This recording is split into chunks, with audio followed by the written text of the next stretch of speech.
Bismillahirrahmanirrahim. Assalamualaikum warahmatullahi wabarakatuh. Alhamdulillah wassalatu wassalamu ala Rasulillah Muhammad ibn Abdullah wa ala alihi wa sahbihi wa man walah wa ba'd.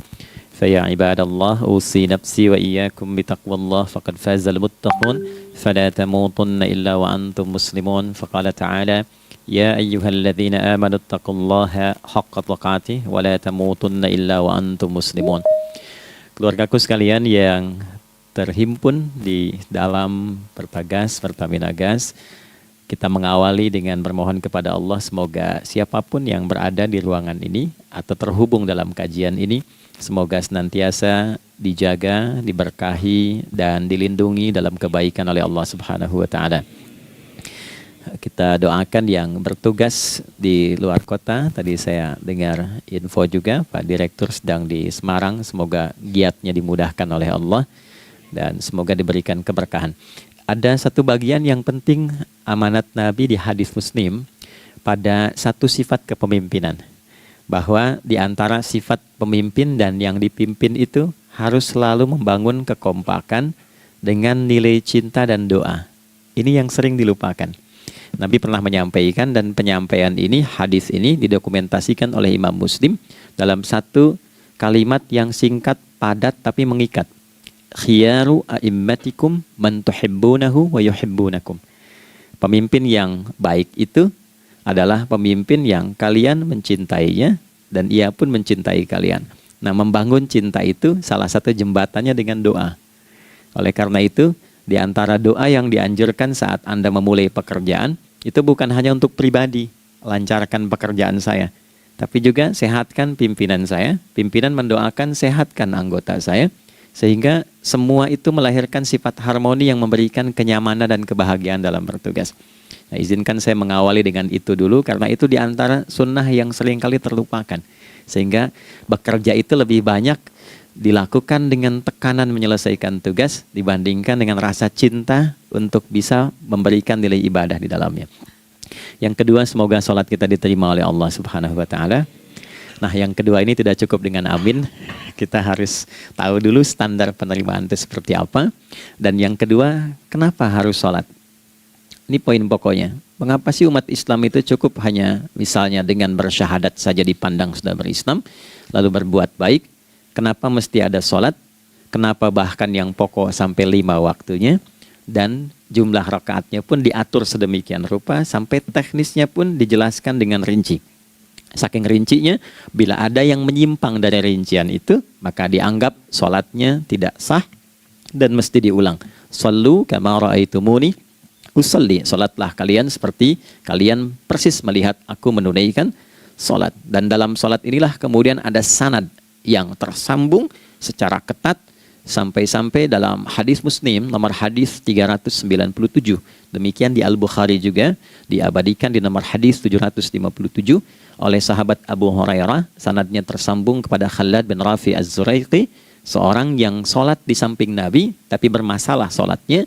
Lalu Nabi meminta beliau untuk mengulangi sholatnya. Sampai 3 kali peristiwa itu hingga beliau berkata, Ya Rasulullah au kama qala Alimni ma uhsinu ghairah.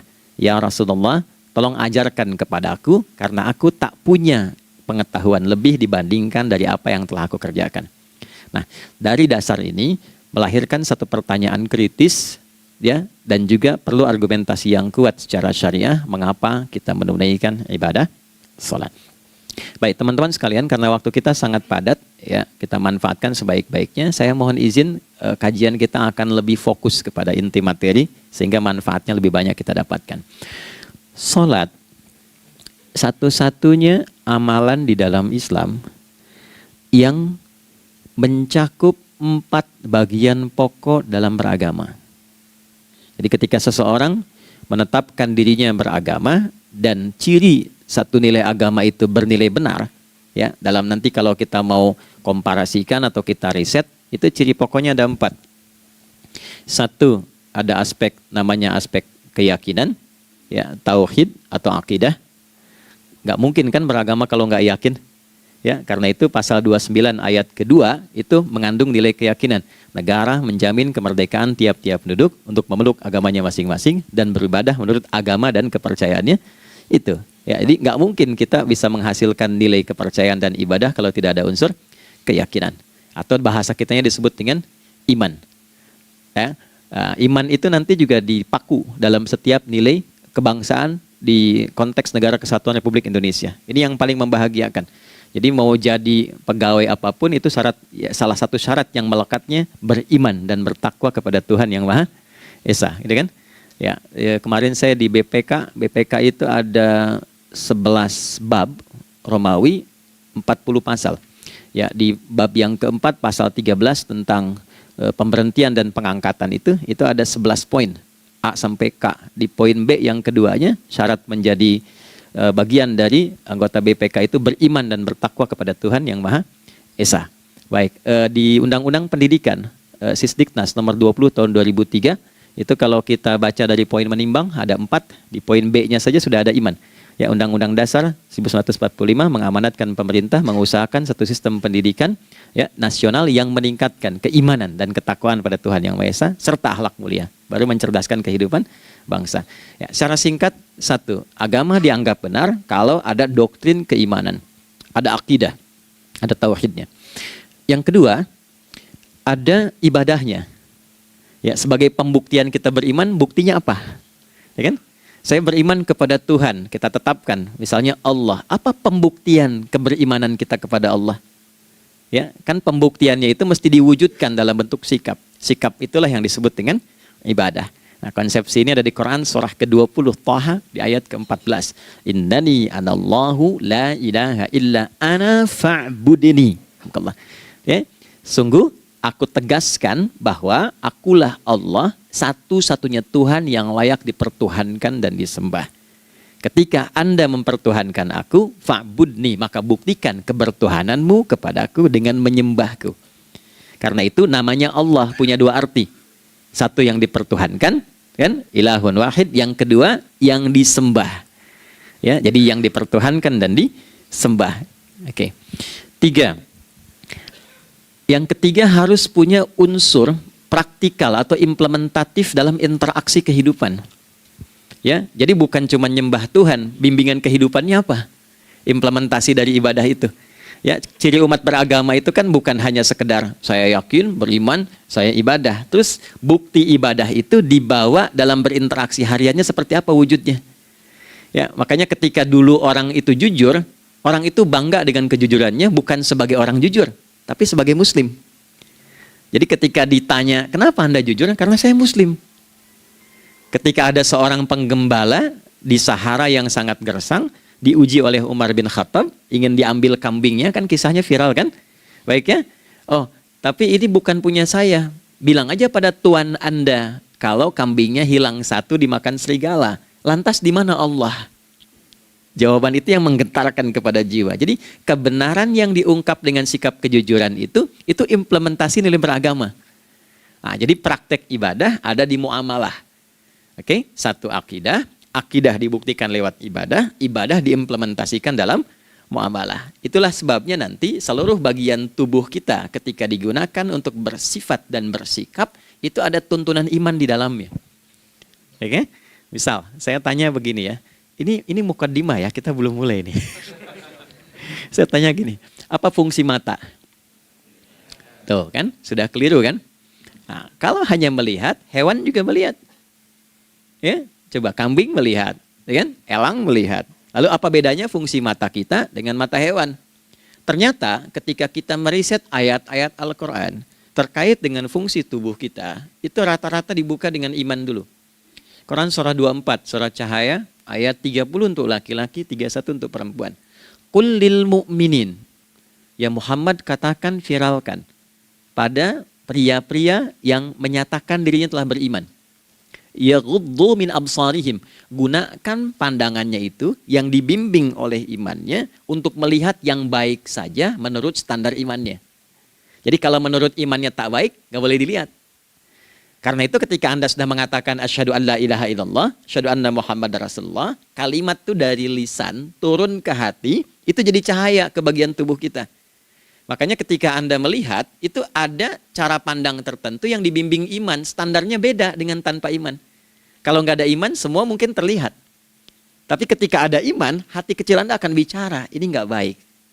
Palingkan. Nah, memalingkan dari yang tak baik menurut iman, itu namanya ghaddul basar. Oke, perempuan juga begitu, setara. Wa kullil mu'minati yaghdudna min absarihinna. Dan katakan pada setiap perempuan yang menyatakan dia beriman, maka gunakan pandangan itu dengan bimbingan imannya. Ketika tak baik menurut imannya, palingkan. Ya, Anda lihat kajian di YouTube, terus ada iklan kan? Nah, terus menurut standar iman nggak bagus, itu otomatis akan nggak suka itu. Ya, pasti dipalingkan. Ya. Anda kalau naik pesawat ya, tugas keluar tuh, pertagas tugas keluar. Kalau pramugari lagi demo tuh yang dilihat pramugarinya apa demonya tuh. Nah, iman itu akan bekerja di situ tuh. Ya, palingkan tuh. Nah, sama dari mata turun ke, jangan langsung ke hati aja, ke lisan dulu kan. Ya, ke mulut kan. Itu mulut tuh ketika digunakan fungsinya, imannya disebut dulu. Ya, Quran surah 49 ayat 11 misalnya, ya. Ya ayyuhalladzina amanu, imannya dulu. La yaskhar qaumin qaum. Ayat 12-nya la yaghtab ba'dukum ba'dha. Hai orang-orang yang telah menyatakan beriman. Kalau pakai alladzina disebutkan 1080 kali dalam Al-Qur'an, itu kalimatnya diksinya singkat, padat, mencakup semua tanpa sekat. Oke, jadi kalau laki-laki, perempuan, tua, muda, besar, kecil, beda strata, duniawi, itu semua tercakup di dalamnya. Hei semua yang telah menyatakan beriman, gunakan imanmu untuk membimbing lisanmu bertutur. Kalau masih merasa punya iman, jangan gunakan lisan untuk mencela merendahkan orang. Untuk bergibah, membuat hoax. Didetilkan oleh Nabi kalimatnya jelas. Man kana yu'minu billahi wal yaumil akhir falyakul khaira aw liyasmut. Siapapun. Nah, dari alladzina ketika dirinci pakai man. Ya, man itu bentuk tunggal, ya, personal, tapi maknanya general. Jadi kalau Anda, saya, kita baca ayat atau hadis ada man, posisikan Nabi sedang bicara ke kita. Ya, hei Adi Hidayat, posisikan Nabi bilang gitu tuh. Kalau engkau merasa beriman sama Allah dan yakin dihisab di hari kiamat, jaga lisanmu. Katakan yang baik dengan bimbingan imanmu, tak mampu engkau diam. Jadi cukuplah suami istri itu menggunakan satu hadis ini, pasti sakinah itu muncul dalam kehidupan rumah tangganya. Ya, itulah sebabnya kenapa sakinah didahulukan dibanding mawaddah. Hati-hati ya, Mbak, walaupun namanya sakinah nggak ada ini nggak akan datang tuh ketenangan tuh. Ya, ada yang tahu nggak rahasianya? Kenapa sakinah duluan dibanding mawaddah? Ya, 5 juta. Ya, waktu habis karena padat sekali. Maddah jamaknya mawaddah, rasa kasih yang tumbuh dari pemberian materi. Jadi kalau rumah tangga itu ingin cenderung pada kebahagiaan, boleh berbagi dengan materi. Ya, istri cemberut, Anda datang dengan senyuman, sayang, kenapa? Ya, ini emas 2 kilo, nah itu pasti sehat lagi tuh. Ya, itu mawaddah. Tapi maaf, walaupun Anda mapan bekerja, harta cukup melimpah, ruah, tapi tidak ada ketenangan di rumah tangga, tidak ada sakinah, maka hampa kehidupan rumah tangga itu. Itulah sebabnya kenapa di Quran sakinah lebih dulu dibandingkan dengan mawaddah. Saya tanya ibu deh, ibu pilih mana? Kaya tapi gelisah atau miskin tapi tenang? Oke. Saya paham itu. Saya paham. Suami juga sepakat semuanya. Artinya apa? Kita nggak bisa menghilangkan unsur ketenangan. Oke, itu hanya pembuktian argumentatif ya, supaya kajiannya lebih kepada argumen. Jadi ada akidah terkorelasi dengan ibadah, implementasinya di aspek muamalah. Nah, nanti cara bermuamalahnya diatur lewat akhlak namanya. Bagaimana bermuamalah yang baik? Kan Anda, maaf ya, berekspresi kepada pimpinan dengan kawan kan berbeda. Oke, kepada orang tua dengan anak kan lain. Nah, yang mengatur interaksi kita sehingga terjalin harmoni yang baik, itulah yang disebut dengan akhlak. Nah, 4 poin inilah yang menjadi inti dakwah Nabi SAW ketika diutus oleh Allah Subhanahu wa ta'ala. Memastikan 4 ini bisa optimal kita lakukan dalam kehidupan. Bonusnya yang kelima, selalu meningkatkan inovasi sehingga selalu mendapatkan hal baru dalam kehidupan. 5 ini digabungkan di Quran surah kedua Al-Baqarah di ayat 151. Kama arsalna fikum rasulam minkum yatslu alaikum ayatina. 1. Oke, wa yuzakkikum. 2. Akhlak. Wa yuallimukumul kitaba. 3. Wal hikmah. 4. 5. Wa yuallimukum ma lam takunu ta'lamun. Kelima-limanya ini digambarkanlah dalam bentuk ibadah yang melatih kita sebagai pondasi awal menuju dan memantapkan 5 hal ini, yaitu sholat. Itulah sebabnya kenapa sholat yang pokok dilakukan 5 waktu dalam sehari untuk mewujudkan 5 hal ini dalam kehidupan, dan satu-satunya ibadah yang mengumpulkan 5 aspek ini dalam prakteknya hanya sholat. Hanya sholat. Oke, mari kita detilkan, kita rinci, dan di sini kita akan mulai kajian kita. Yang tadi mukadimah ya. Baik, kita punya 30 menit. Wah, padat sekali. Bismillahirrahmanirrahim. 1. Salat adalah perwujudan iman seorang hamba. Karena itulah kalimat salat pertama kali disebutkan dalam Al-Quran, itu letaknya setelah kalimat iman. Al-Baqarah ayat 3. Alladzina yu'minuna bil ghaibi wa yuqimunas shalah. Orang-orang yang telah menyatakan beriman dan konsisten menjaga imannya. Beda alladzina amanu dengan yu'minun. Amanu telah beriman. Tapi kalau dia komitmen dan konsisten terus menjaga imannya sampai saat dia berpulang pada Tuhannya, maka berubah nanti bentuknya kalau di bahasa Arab jadi mudhari'. Kalau di bahasa Inggris kan tuh punya 3 arti. Present, continuous, and future. Jadi kalaupun sekarang terus berlangsung sampai masa depan pun saya tetap akan beriman. Nah, pembuktian untuk menjaga iman itu pembuktian utamanya pada sholat. Itulah sebabnya satu-satunya amal ibadah dari rukun Islam yang 5 itu, ya, satu-satunya amal ibadah yang disebut iman dalam Al-Quran hanya sholat. Teman-teman boleh buka Quran surah kedua Al-Baqarah di ayat 143. Ya, di pertengahan ke ujung ayatnya. Saya percepat. Wa ma kana Allahu liyudhi'a imanakum. Dan Allah nggak akan pernah menyia-nyiakan salat seseorang yang dikerjakan karena imannya. Ayat ini turun, ketika ada terjadi pergantian arah kiblat. Dari yang tadinya semula ke Masjidil Aqsa, lalu berputar 180 derajat, beralih ke Masjidil Haram. Nabi sedang berada di luar Madinah. Madinah tempo dulu, wilayahnya nggak seluas cakupan sekarang. Oke, kalau diilustrasikan, area sekitaran Masjid Nabawi sekarang itulah Madinah lah. Di luar itu sudah di luarnya. Nah, Nabi sedang sholat, riwayatnya banyak menyebutkan, ada yang mengatakan zuhur, ada asar, ada maghrib. Di pertengahan itu turunlah Al-Baqarah ayat 144. Qad nara taqalluba wajhika fis sama' falanuwalliyannaka qiblatan tardaha fawalli wajhaka syatral masjidil haram. Maka berputarlah dengan turunnya ayat ini 180 derajat menghadap ke arah Masjid Al-Haram.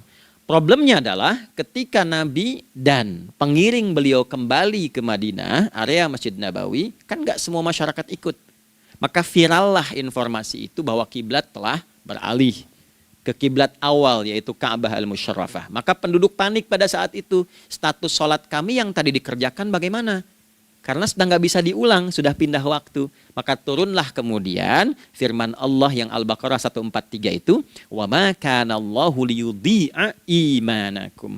Karena engkau mengerjakan sholat itu dengan imanmu, maka Allah nggak menyia-nyiakan imanmu itu. Maksudnya apa? Walaupun arah kiblatnya tidak tahu mengarah kepada sisi yang belum berubah, tetap dihitung pahalanya sempurna karena imannya. Gitu. Nah, ini nanti yang menjadi landasan turunnya Al-Baqarah ayat 115. Walillahil masyriq wal maghrib fa aynama tuwallu fathamma wajhullah. Kalau Anda sedang tugas nanti di lapangan, lalu sulit menemukan arah kiblat. Aplikasi susah karena sinyal nggak masuk misalnya. Oke, kemudian juga matahari agak remang-remang sehingga sulit untuk terlihat patokannya. Maka dengan keyakinan, dengan iman itu, menghadaplah ke arah yang kita yakini, maka berlakulah Al-Baqarah 115. Di saat itu diterima amal ibadah kita sama dengan yang menghadap kiblat dengan dasar imannya.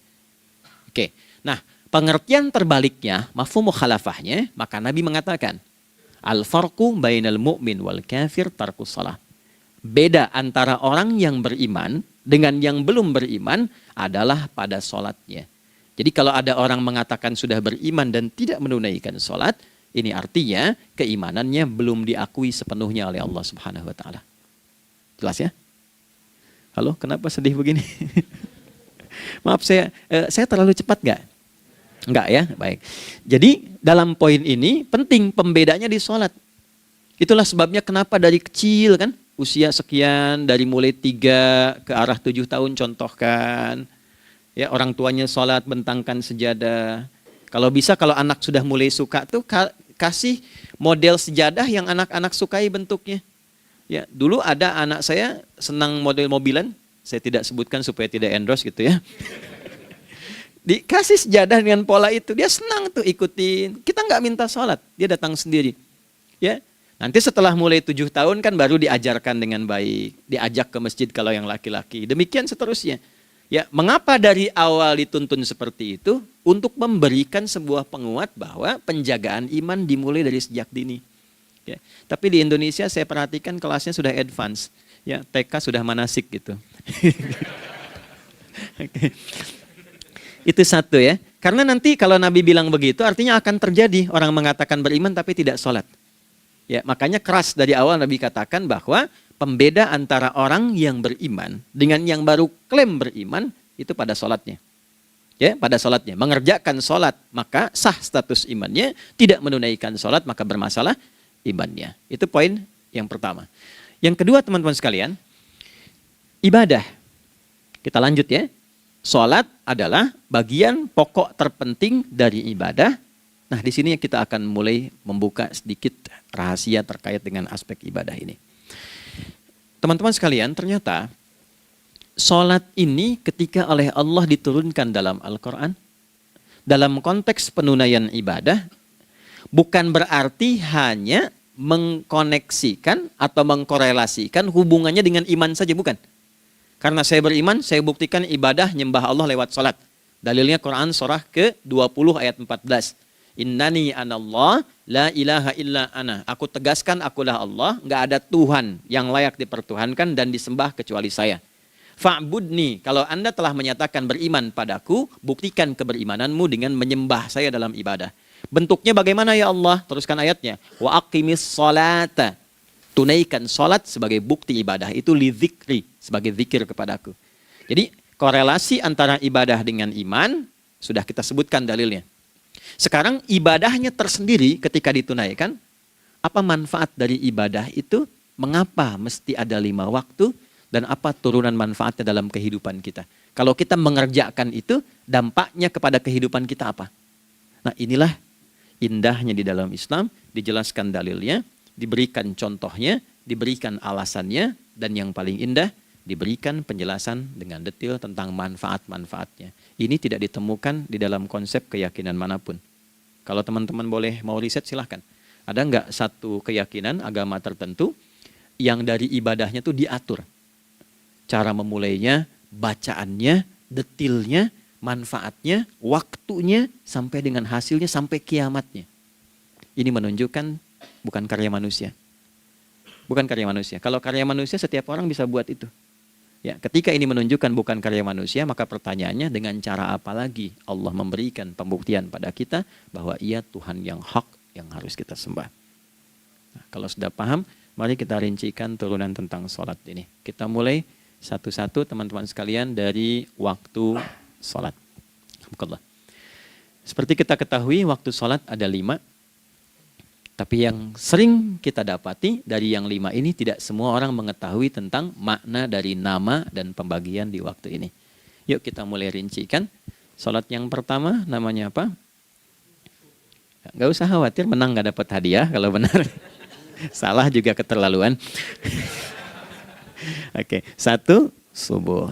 Dia satu-satunya nama sholat yang punya 2 nama ya. Subuh dan fajar. Oke, Pak Fajar, Pak waktu sholat. 2, zuhur. 3, asar. 4, maghrib. 5, isya. Oke, rumus hitungannya 24, 4, 3, 4. Ya. Rumus bilangannya 24, 4, 3, 4. Kalau mau tanya nomor koneksi dengan Allah, 24, 4, 3, 4, 2 subuh, 4 zuhur, 4 asar, 3 maghrib, 4 isya. Oke, pertanyaannya, apa artinya nama itu? Selama ini jangan-jangan kita hanya tahu namanya tapi tidak memahami maknanya. Itu poinnya. Oke, sekarang mari kita mulai. Izin saya tidak punya kemampuan untuk menuliskan, ya, karena memang saat ini terbatas. Tapi kalau diperkenankan bisa kita coba uraikan sedikit. Baik. Ya, bismillah. Jazakallah khair. Mohon fokus baik-baik karena waktunya tinggal 21 menit lagi. Izin saya pastikan dulu ya supaya terlihat dengan baik. Ibu kelihatan di sana? Bagus. Saya kira tuh hanya di Sumbawa Barat. Ternyata di Pertagas pun perempuan-perempuannya imannya luar biasa. Maksudnya belum saya tulis sudah kelihatan. Imannya luar biasa. Oke, kita mulai dari yang pertama ya. 5 waktu sholat. Kita mulai dari 1 dulu. Subuh, teman-teman saya turunkan dulu ya. Izinkan saya tulis pakai bahasa Arab dulu supaya gampang. 1, dia punya 2 nama. Yang ke Arab ya. Kalau yang gini angka Hindi. Anda yang di admin di komputer pasti tahu. Ada Fajr. Kata subuh ditemukan di Al-Quran surah ke-81 At-Takwir ayat 18. Kalau keliru tolong diingatkan. Was-subhi idza tanaffas. Quran surah 81 ayat 18. Ya. Enggak usah di ilmu utak-atik ya. Oh ini kenapa 81 kalau dibalik 18? Ya, itu cocok logi. Ya, abaikan aja itu. Ya. Fajar agak banyak di Quran terkait dengan nama salatnya ada di Quran surah ke-17 di ayat 78. Aqimis salata liduluki syamsi ila ghasaqil laili wa qur'anal fajr. Inna qur'anal fajri kana masyhuda. Yuk kita mulai ke maknanya dulu. Ingat rumusnya ya. Rumusnya ini selalu begini rumusnya. Aqidah selalu punya korelasi dengan ibadah. Ibadah selalu punya korelasi dengan muamalah, interaksi harian kita. Muamalah hiasannya adalah akhlak. Nah, barulah kemudian di sini muncul inovasi dalam kehidupan, hal yang baru. Hidup ya, yang mengacu pada 2 kebahagiaan yaitu dunia dan akhirat. Ya, konsepsi ini nanti ditemukan di Quran surah ke-2 Al-Baqarah ayat 201 dan menjadi doa paling favorit umat Islam Indonesia saat ini. Rabbana atina fid dunya fil akhirati. Oke, ya cukup. Subuh. Ini rumus dasarnya. Dari akidah kita beriman, pembuktian imannya lewat ibadah salat. Apa hubungan salat dengan aktivitas harian kita? Subuh asalnya terkolerasi dengan kata asbah. Oke? Asbah itu asalnya sesuatu yang sudah siap dengan rencana yang matang. Baik, orang Arab tuh kalau bertanya begini, kaifa asbahta ya akhi? Kaifa asbahti ya ukhti? Bagaimana kabarmu di pagi ini? Itu bukan hanya nanya kabar kesehatan. Beda dengan kaifa haluk, beda. Ya, itu bertanya, bagaimana kabarmu hari ini? Aktivitasmu bagaimana? Lancar, sudah siap, planning bagus, dan sebagainya. Ya, itulah sebabnya ketika Allah bersumpah dengan awal waktu, penandanya adalah planning kegiatan. Ya, was-subhi, dan aku bersumpah demi waktu subuh, awal mula untuk berkegiatan, idza tanafas, apabila sudah mulai bergerak, bersamaan dengan nafas yang keluar itu, maka sudah jelas rencana yang dibuat. Ya, jangankan kita, semua alam itu, semesta itu seluruhnya bukan hanya bertasbih, tapi beraktivitas dalam tasbihnya. Di waktu subuh, matahari sudah mulai bersinar kan? Ya, dan sinarnya mengambil manfaat loh. Mengandung nilai manfaat, memecah keheningan malam dan menghilangkan kegelapannya. Gelap mulai hilang, datang kemudian sinar yang memberikan kita bimbingan untuk beraktivitas. Tumbuhan dimulai waktu itu sudah mengeluarkan oksigen, menyerap karbon dioksida. Saya waktu di Utrecht, di Delft di Belanda, ya, saya coba ingin membuktikan. Kan adzan nggak terdengar keluar ya. Jadi sebelum waktu subuh itu saya keluar, kebetulan flatnya waktu itu dekat area hutan yang agak rimbun, enak gitu, udaranya bagus. Itu sebelum subuh terasa karbon dioksida. Walaupun cuma beda hampir 1 menit. Tapi begitu masuk waktu subuh, keluar kesegaran yang luar biasa. Oksigen yang keluar. Ya, Ini kan nggak mungkin kalau kuasa Allah tuh nggak mungkin terjadi seperti ini kalau bukan kuasa Allah Subhanahu wa taala. Tapi poinnya adalah yang bicara begini Quran. Nah, sekarang yang ingin saya katakan adalah alam semesta dalam konteks seperti matahari, kemudian tumbuhan, binatang, ayam bahkan mulai berkokok punya planning yang teratur. Masa kita makhluk yang dihisab tuh nggak teratur? Nggak punya perencanaan? Maka subuh itu mengajarkan kepada kita, jangan sampai ada orang Islam yang punya keimanan, lalu menunaikan sholat, diajarkanlah oleh Allah, setiap masuk subuh itu harus punya agenda yang jelas. Planning yang terukur. Jangan terjadi mengaku muslim, beriman, tapi nggak jelas perencanaan hidupnya. Jam 7 mau di mana? Jam 8 kerjakan apa? Anda dari sini ketemu 7 ke 4, atau setengah 8 ke setengah 5, 8 jam kerja. Oke, berangkat jam berapa? Petakan di jalan macetnya di sebelah mana? Ukur sampai kantor tiba jam berapa? Apa yang mau dikerjakan di kantor? Itulah Islam, itulah subuh. Sehingga tidak ada satupun orang Islam di era Nabi mengajarkan beraktivitas kecuali terukur dan teratur.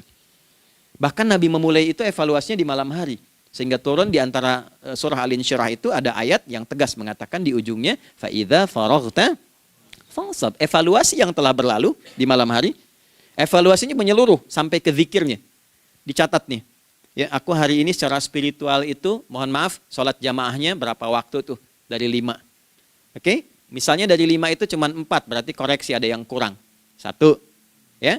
Yang kedua, secara intelektual sudah berapa bacaan yang dibaca saat ini? Ilmu yang ditingkatkan, mensyukuri anugerah akal dan sebagainya. Bekerja sempurna enggak? Turunkan ibadahnya bagaimana? Ketika ada yang kurang, istighfari. Ya, sebagai seorang ayah, ada nggak sesuatu yang salah yang dilakukan belum sempurna? Sebagai seorang ibu, anak dan sebagainya, istighfar. Itulah sebabnya sebelum tidur Nabi ajarkan istighfar. Yang kita tahu 70 kali kan, 100 kali. Yang saya tanya, 1 ke 70 itu istighfar apa saja? Apakah hanya bilangan di lisan?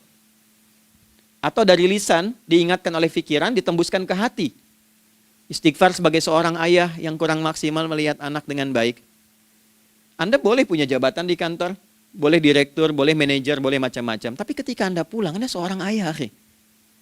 Saya di Timur Tengah disebut syekh, di sini dipanggil kiai, dipanggil ustadz. Pulang ke rumah, anak saya nggak kenal itu semua. Anak saya nggak peduli itu semua. Belum pernah seumur-umur saya mengajar, lalu saya pulang, anak saya menunggu depan pintu dan memanggil, kiai. Tidak ada. Dia ingin ayahnya. Kenapa nggak kita hadirkan istighfar pertama kita itu karena kita kurang perhatian. Kurang perhatian kepada anak misalnya. Saya kalau pulang tengah malam dan semua tertidur, saya lihat satu-satu. Perbaiki cara tidurnya, doa, lihat satu-satu, minta ampun sama Allah. Dan ya kadang sebelum mengalirkan air mata kita nggak bisa tidur karena nggak tahu nanti ketemu lagi nggak di akhirat. Itu poin yang paling penting. Nah, jadi istighfar pertama itu untuk diri kita ketaatan pada Allah. Untuk diri kita sebagai anak pada orang tua. Sebagai suami punya tanggung jawab istri atau sebaliknya. Demikian seterusnya. Nah itu kalau sudah kita bisa lakukan, dievaluasi, direncanakan besoknya. Fa'idha faraghta fansab. Direncanakan lagi yang berikutnya, besok mau ngapain, tulis malam. Kalau kita biasakan begitu tidurnya enak. Karena nggak ada beban, damai hidupnya. Dengan teman damai kalau ada perselisihan sebelum tidur. Ya. Jadi nggak ada orang mengigau itu masalah-masalah kehidupan dunia yang belum tuntas. Ini dunia saat terjaga bermasalah, saat tidur pun masih bermasalah. Gara-gara kamu nih, kapan istirahatnya? Ya. Nah, ketika kita bangun dari subuh itu, maka rencana yang sudah kita siapkan itu, teman-teman sekalian, dibawa menghadap Allah supaya minta kemudahan, minta kelancaran, minta pendampingan, minta bimbingan. Itulah sebabnya kita dipanggil sholat di awal waktu. Supaya rencana yang sudah kita siapkan itu minta taufiknya, persetujuan dan perlindungan dari Allah. Inilah yang menjadikan rahasia umumnya para sahabat memulai berkegiatan sejak dari masjid. Teman-teman boleh riset deh hadis-hadis tentang sholatnya sahabat dan kaitannya dengan syuruk dan pekerjaan. Rata-rata memulai dari masjid. Mereka tungguin, evaluasi, begitu siap, syuruk, minta sama Allah, berangkat. Saya mau kasih satu rahasia ya. Boleh jadi ijazah tapi ini diantara kita aja ya. Anda boleh lakukan, berangkat ke masjid itu dengan baik. Terus minta misalnya, ya Allah, kau perintahkan aku untuk berikhtiar, sekarang aku lakukan. Kau perintahkan aku untuk merencanakan, sekarang aku ikhtiarkan. Mohon lindungi, mudahkan, dan berikan bimbingan terbaik untuk mendapatkan hal yang wajar, halal, baik, dan kau ridhoi. Anda berangkat. Pulang, sebelum nyampe rumah, mampir dulu ke masjid. Masjid terdekat dari rumah aja. Sholat 2 rakaat, situ. Ya, sholatnya bisa sholat wudhu, tahiyatul masjid, dan sebagainya. Setelah itu pulang. Doa dulu habis sholat. Ya Allah, aku telah berikhtiar seperti apa yang telah engkau perintahkan. Sekarang aku memohon rizki darimu seperti apa yang telah engkau janjikan. Kalau dengan semua ikhtiar ini belum cukup menurunkan rizki darimu, maka mohon tunjukkan padaku saat ini dengan cara apa lagi aku mesti berikhtiar. Oke? Silahkan Anda pulang dengan suasana itu ke rumah. Dan lihat apa yang terjadi. Rasakan bedanya, bedakan rasanya, dan pasti terasa bedanya. Gak ada kesan yang lain pada jiwa. Jadi yang dibawa ke rumah itu bukan aura kantor. Bukan aura jalan yang macet. Tapi ada ketenangan, kenyamanan, dan kenikmatan. Kalau teman-teman mau pakai sunnah sahabat ini dalam dunia pekerjaan, dan Anda lakukan coba sehari ini saja, rasanya pasti beda. Ya, ini bagian pertama. Nah, ketika kita ingin datang menghadap Allah, dan mulai membawa rencana kita, kan perlu isyaratnya kan, kapan dimulai? Gak bisa tiba-tiba saya bangun jam 3 langsung sholat subuh, kan tidak begitu. Ya kan? Mesti ada satu sinyal dulu, yang dari sinyal itu ada feedback pada diri kita untuk merespon, gitu kan? Nah, pancaran respon atas sesuatu yang memancar akibat satu hal yang terjadi, kalau di gaya itu kan kalau ada gaya gerak, gaya dorong kan? Ya, kalau nggak salah F1 sama dengan F2 kan? Nah, gaya gerak sama dengan gaya dorong. Geraknya dikit, bunyinya kecil kan? Kencang bunyinya, kencang. Terus ada F berbanding lurus dengan P, hukum Pascalnya. Gaya berbanding lurus dengan tekanan, kan? Semakin banyak gaya, semakin tertekan. Nah, respon yang muncul ketika ada satu misalnya gaya, tapi responnya sifatnya materi sifatnya. Ya, misal kalau Anda mau mengebor air, kan? Kemudian keluar terpancar tuh dari bawah itu keluar misalnya air. Nah, itu namanya infajar. Infajar. Dalilnya Quran surah kedua ayat 60. Wa idzistasqa Musa liqaumihi faqulna idrib bi'asakal hajar fanfajarat min husnata asyrata aina. Nabi Musa kata Allah itu kaummu 12 suku minta mata air. Dan enggak tanggung, setiap sukunya minta satu, katanya supaya enggak rebutan. Maka Allah firmankan, pukulkan tongkatmu yang kayu. Lihat diksinya detil sekali. Pukulkan tongkatmu yang kayu ke batu itu, maka batu itu akan terbelah dan mengeluarkan pancaran 12 mata air. Ya, tongkat kayu dipukulkan ke batu, batunya yang hancur. Karena Musa seorang nabi, gitu kan? Anda punya tongkat emas, pukulkan ke batu, maka keluar 12 air mata. Gitu ya. Nah ini, infajar. Kalau respon yang keluar itu respon buruk. Misal dalam nafsu, kan suka ada triggernya yang memancing respon, terus nafsu keluar kan? Ya, apa saja itu? Lihat gambar yang nggak bagus, nafsu keluar, itu kan? Lihat sendal bagus, nafsu keluar, macam-macam ya. Nah itu fujur namanya, fujur. Hurufnya masih sama, cuma bentuknya berbeda. Fa, jimnya masih ada waw, ada ra-nya, fujur. Quran surah 91 di ayat 7-10.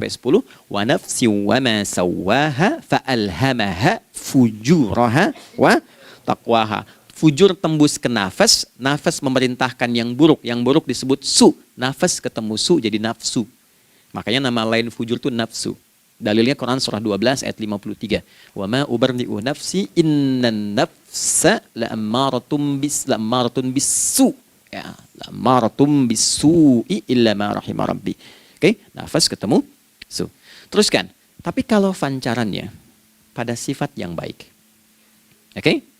Membelah sesuatu yang gelap menjadi baik, terbuka, memancarkan respon panggilan yang baik, maka berubah katanya menjadi fajar. Oke? Matahari diperintahkan oleh Allah, diperintahkan membelah kegelapan malam. Keluarlah sinar pertamanya, disebutlah fajar. Kenapa? Karena ada respon kebaikan keluar darinya. Baik, perhatikan baik-baik. Quran surah kedua, ayat 187. Wa kulu washrabu hatta yatabayyana lakumul khaytul abyadu minal khaytil aswadi minal fajar. Itu untuk matahari. Kita lagi tidur enak-enak, sudah nyiapin rencana malam-malam. Tiba-tiba ada panggilan. Allahu Akbar, Allahu Akbar. Itulah tandanya hati kita mengkonfirmasi iman kita dalam diri kita. Cepat, sudah adzan. Pernah begitu? Nah, konfirmasi itulah dalam bahasa lain yang disebut dengan fajar namanya. Datang. Jadi waktunya matahari membelah disebut dengan fajar, konfirmasinya pun disebut dengan apa? Fajar. Ya, jadi bersamaan waktunya dengan dua hal itu. Datanglah panggilan. Itu yang dimaksud Quran, hubungan iman dengan konfirmasinya sampai ke sholatnya ada di Quran surah 8 ayat 2. Innamal mu'minuna iman. Alladzina idza dzukirallahu adzan. Wajilat qulubuhum iman. Jadi begitu ciri iman itu ada dalam jiwa, dipanggil lewat adzan, kan? Allahu Akbar, langsung merespon, ya Allah sudah adzan. Walaupun setelah adzan ada lagi getaran, baru adzan belum qomat gitu kan. Nah, misal ya. Nah, tapi inilah fajar. Jadi maksudnya rencana Anda ini agak jarang dibahas ya. Mohon maaf, ilmu ini agak jarang. Jadi jangan Anda bilang saya bid'ah, bukan. Ya, bukunya ada, referensinya ada. Cuman karena jarang dikaji, jangan sampai kekurangan pengetahuan menghukumi yang tahu jadi salah gitu. Ini poinnya. Jadi saya kalau bahas satu masalah itu bukunya saya kumpulkan. Tafsir awal sampai akhir yang ada apa, buku-buku tentang sholat apa, baru kita keluarkan. Jadi bagian topik-topik tertentu yang dibahas. Problemnya ketika membahas tentang ibadah cuma dua. Satu tentang bacaan, doanya apa. Yang kedua tentang gerakan, bagaimana mengerjakannya. Yang ketiga jarang dibahas hikmahnya apa. Padahal rumus dalam ibadah itu dalam fikih tiga-tiga mesti dipakai. Ini Quran surah kedua ayat berapa? Ayat 129. Rabbana wab'ats fihim rasulan minhum yatlu 'alaihim ayatika ini wa yu'allimuhumul kitaba ini wal hikmah ini. Barulah kita mendapatkan sesuatu yang baru. Ya. Ini wa yuzakkikum dan di 151 Al-Baqarah wa yu'allimukum ma lam takunu ta'lamun. Jadi ini bukan ilmu yang baru, bukan, belum tahu saja. Jadi selama ini yang kita kerjakan jangan sampai terbatas pada ritualnya saja untuk mencukupkan ini. Hubungan ritual dengan ini apa gitu. Ya, jadi subuh ini mengkonfirmasi bahwa ada satu keteraturan dalam kegiatan kita. Ya, alhamdulillah. 2, siang. Oke, setelah subuh, fajar, salat apa? Zuhur. Oke, saya tanya pada Anda, zuhur itu artinya apa? Sudah, cukup katakan wallahu a'lam. Waktunya terbatas ya. Sahabat ditanya nggak tahu wallahu a'lam. Anda sahabat bukan, tabi'in bukan. Zuhur. Waktu tinggal 4 menit lagi. Oke, teman-teman kalau kita jeli, ini kan sholat dikerjakan di siang hari kan? Siang itu bahasa Arabnya nahar.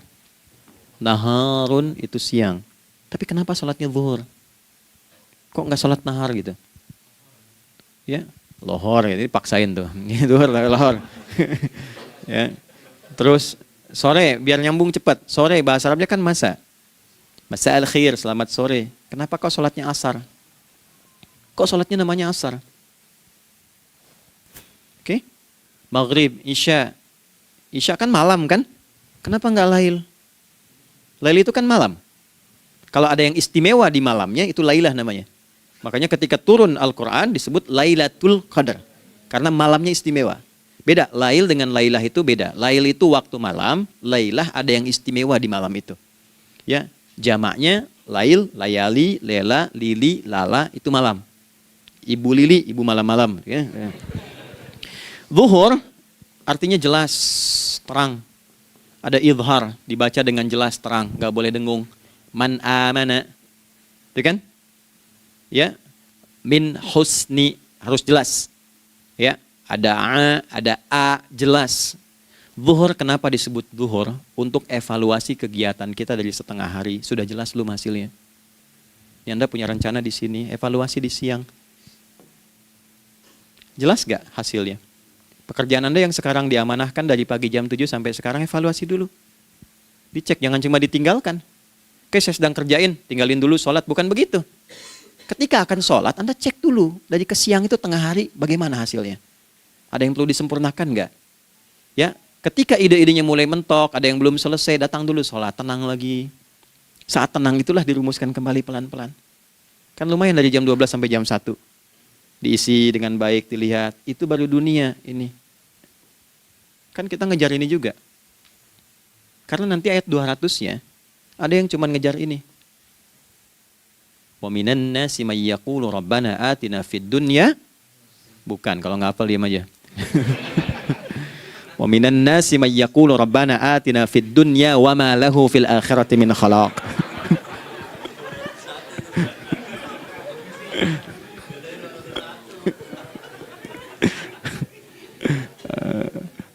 Paham kan?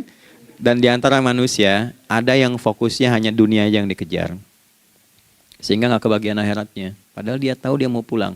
Yang lebih aneh lagi, pengen pulang surganya Firdaus dekat dengan Nabi. Tapi tiap hari kerjakan dunia, dunia lagi, berangkat gelap, pulang gelap, terus meninggal gelap juga. Ini kan repot. Nah, maka mesti investasi kan? Anda kalau tugas keluar kan, apalagi keluar negeri kan hukumnya beda. Bekalnya pun tidak sama. Anda tugas ke Amerika, mata uangnya sudah beda, hukumnya sudah beda. Terus pengen pindah ke alam barzah, pengen hukumnya sama dengan dunia, mustahil. Ya, makanya dimensinya beda, keadaannya tidak sama. Baju yang dipakai kan beda. Barang-barangnya nggak sama. Makanya disebut telah meninggal dunia, meninggalkan semua yang melekat pada dunia. Pindah ke alam lain, persiapan menuju titik akhir yang tidak ada ujungnya lagi. Nggak ada pembuka lagi. Jadi sudah ujung begini, nggak ada ruang lagi yang lain. Itu akhirat namanya. Makanya di sini cuma dua pilihannya. Kalau nggak ke surga, nah itu. Ya. Apa investasi yang ada di sini? Maka siang itu dicek dulu. Pekerjaan jadi ibadah nggak? Tadi niatin ibadah nggak waktu berangkat dari rumah? Kan? Waktu ngetik, waktu ngerjain di kantor, jadi ibadah nggak? Kalau ibadah, Anda nggak mungkin berbuat kriminal. Anda nggak mungkin berbuat maksiat. Nggak mungkin nipu, nggak mungkin nyogok. Nggak mungkin korupsi. Kan lagi ibadah. Nggak mungkin curang. Kan lagi ibadah. Anta budallaha ka'annaka tarah. Anda itu mengerjakan segala hal sebagai ibadah, merasa diawasi Allah. Fa in lam takun tarah fa innahu yarak. Kalaupun Anda merasa nggak melihatnya, Anda yakin Anda dilihat. Itulah kerja pakai iman, maka ini di bawah akidahnya. Jangan ditinggalkan. Nah, inilah yang selama ini kita butuhkan. Ya. Inilah yang melahirkan nilai etik, makanya adanya dalam jiwa. Takwa itu kan dalam jiwa, melahirkan etos. Etos mendorong kepada logos, logos melahirkan patos. Kepantasan dalam bekerja. Jadi Anda sekuat apapun ilmunya, kalau nggak punya etos, itu rusak. Jadi tidak cukup akal sehat. Jiwa yang sehat itu lebih penting. Banyak orang akalnya, saya ingat, akal itu tidak memberikan perintah. Dia hanya merumuskan satu instruksi dalam jiwa supaya mudah dilakukan dan dieksekusi oleh fisik. Jadi akal yang sehat itu seberapa pandai ilmunya, seberapa cepat mengeksekusi perbuatan. Tapi kalau yang dieksekusi itu dari perintah nafsunya, masalah. Habis saja waktunya tuh. Ya. Ini gimana ini? Tolong jawab loh. Nah, teman-teman karena sudah habis waktu jam 1, kita baru zuhur ini. Nah, yang paling menarik itu gini, yang paling menarik kalau ada orang belum sadar sampai zuhur tentang akibat kehidupan ini, maka muncullah asar. Apa asar itu? Kenapa mesti disebut dengan asar? Dan apa manfaat istimewanya asar kepada jiwa kita? Itu di kesempatan lain kita akan bahas. Teman-teman, waktunya sudah habis ya. Saya menghargai Anda, kan tidak boleh juga saya ngajarkan tapi mengambil yang sesuatu yang tidak tepat ya. Kita buktikan keimanan kita dengan mengerjakan amanah pekerjaan di tempat ini dengan baik, waktu digunakan dengan baik. Kita saling mendoakan supaya semua kita dijaga oleh Allah Subhanahu wa taala. Maafkan saya, lain kesempatan kita berjumpa kembali untuk melanjutkan apa yang telah kita bahas hari ini. Mari kita berdoa, semoga doa kita diterima oleh Allah Subhanahu wa taala. اللهم تقبل منا إنك أنت السميع العليم وتب علينا إنك أنت التواب الرحيم نحمدك كما علمتنا أن نحمدك ونشكرك شكرا كما علمتنا أن نشكرك أنت المقدم وأنت المؤخر بيدك الخير إنك على كل شيء قدير. Ya Allah, kami memujimu seperti Engkau mengajarkan kami untuk memuji dan bersyukur atas segala nikmat-Mu seperti Engkau bimbing kami untuk mensyukuri segala nikmat-Mu. Allahumma salli wa sallim wa barik ala habibikal karim rasulikal mustafa al-amin sayyidina Muhammadin wa ala alihi wa sahbihi ajma'in. Ya Allah, anugerahkan kami kemampuan untuk terus bersalawat pada Rasulullah, sehingga dengan itu kami mendapatkan kemampuan yang baik untuk meneladani kemuliaan beliau dalam beraktivitas kehidupan. Rabbana la tada' lana fi maqamina hadza dhanban illa ghafartah. Ya Allah, jika ada pendosa hadir di ruangan ini atau terhubung dalam kajian ini, maka jangan biarkan ya Allah ia meninggalkan tempat ini dan kajian ini kecuali Engkau telah ampuni seluruh dosa-dosanya. Wala hamman illa farajtah. Ya Allah, jika ada satu di antara kami yang menghadiri kajian ini membawa kegelisahan, maka mohon tenangkan keadaan hatinya. Wala asiran illa yassartah. Jika ada yang sedang diliputi oleh kesulitan, maka mudahkan, ringankan dan hilangkan seluruh kesulitannya. Wala maridan illa syafaitah. Dan bila ada di antara kami yang diuji dengan penyakit, maka mohon angkat dan sembuhkan penyakitnya. Rabbana atina fid dunya hasanah wa fil akhirati hasanah wa qina adzabannar. Wa sallallahu ala sayyidina Muhammad wa ala alihi wa sahbihi ajma'in. Wa akhiru da'wana subhanakallahumma rabbana wa bihamdika nashhadu an la ilaha illa anta nastaghfiruka wa natubu ilaik. Walhamdulillahi rabbil alamin. Nasrun minallah fathun qarib wa basyiril mu'minin. Terima kasih untuk semuanya. Mohon maaf kami langsung pamit. Assalamualaikum warahmatullahi wabarakatuh.